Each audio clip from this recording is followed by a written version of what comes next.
ही आहे तुमच्या आमच्या सारख्यांच्या घरातली कविता. त्यातला तू जो आहे तो नास्तिक आहे आणि ती जी आहे ती देवाला मानते. तर त्याच्यावर तिनं लिहिलेली कविता त्याच्यावर. नास्तिक असून तुला दर्शनाला नेणारी मी. तू नास्तिक असून तुला दर्शनाला नेणारी मी, माझ्या इच्छेखातर येणारा तू. नास्तिक असून तुला दर्शनाला नेणारी मी, माझ्या इच्छेखातर येणारा तू. हार फुलांचा भाव करत ताट घेणारी मी. हार फुलांचा भाव करत ताट घेणारी मी, दारातल्या भिक्षुकांना मदत करणारा तू.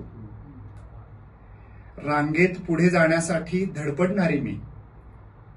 रांगेत पुढे जाण्यासाठी धडपडणारी मी, देवळाची सुबकता न्याहाळणारा तू. रांगेत पुढे जाण्यासाठी धडपडणारी मी आणि देवळाची सुबकता न्याहाळणारा तू. चिडून नमस्कारासाठी तुला खुणावणारी मी.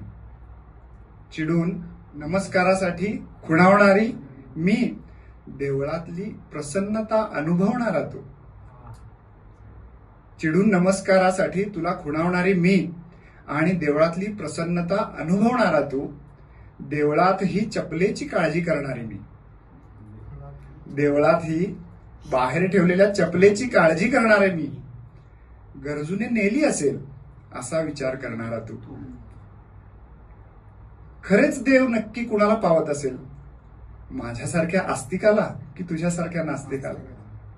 म्हणूनच म्हटलं आहे, प्रेम म्हणजे फक्त अर्पण, कृष्णास समर्पण. धन्यवाद.